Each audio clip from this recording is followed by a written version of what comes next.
What's your name and your position here at the school? My name is Michael Flowers. I'm an education specialist, which means I teach special education. I teach 7th grade world history and 8th grade science.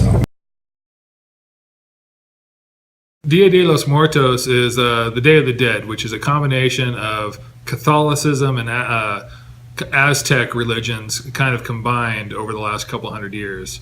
And it takes these two cultures and kind of mixes them together, and you have the indigenous parts and then you have the Christian parts that create this day where the dead can basically come back and experience the pleasures of earth if their loved ones make an offering to them.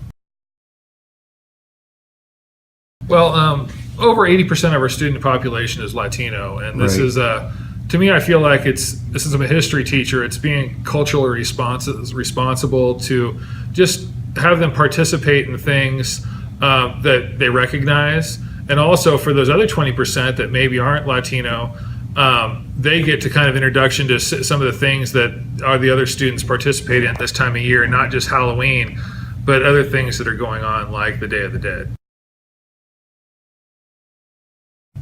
Halloween is more of these ghouls and beings that can return aren't returning to enjoy life. They're returning to scare or try to gain something back. Whereas on the Day of the Dead, the people are really returning to spend time with their loved ones and eat and drink the things they enjoyed in life. Right. So why would you do an altar, kind of like a public altar with the multiple skulls? Why would you do it here in the classroom?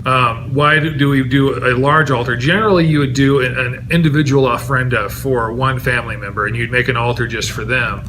But for the sake of making it a classroom project and a community project, we just do one large ofrenda, one large altar, where anybody who wants to place a picture or an item or anything like that on there, they're welcome to. And in fact, there's several pictures back there. I have no idea who they belong to. People come in and place stuff on there all through the month.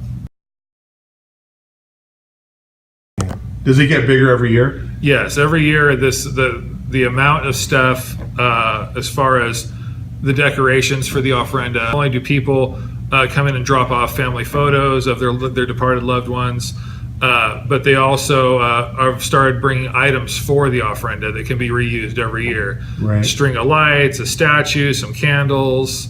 I've purchased very few of the things up there. Most of them have been stuff people have brought in. Fresh flowers we get every year from different people. So it really is a community project. At the beginning of October, I do, it's about maybe a 30-minute lecture on Dia de los Muertos. Clearly my Spanish is terrible, but on the Day of the Dead. And I have a whole PowerPoint presentation that goes over the history of it and where it combines with the Catholic Church and Aztec religion, what all the parts of a Day of the Dead festival look like, and especially the ofrenda. So the students that don't have a background on it get a background, and those that already have seen this before get a deeper understanding. Okay. So what's the bread here? This is pan de muerto, which is bread of the dead, which is a traditional dish or a snack served on the Day of the Dead. Right. Are there any special criteria for the skulls? They're all they're basically the English would be called sugar skulls. If you pan over to this one right here is actually a sugar skull. It's actually a candy. The whole thing is edible, and a lot of times they'll have those to decorate and eat later. Oh, that's good. And those are just like lollipops? Yep, sugar skull lollipops. And that's something you added, right? Oh yeah, that's just something that I had in my classroom. It's a skull and it's a plasma globe, so it's kind of fun. Right. I am a science teacher, so adding a little bit of science in makes it interesting. Right. That's pretty good.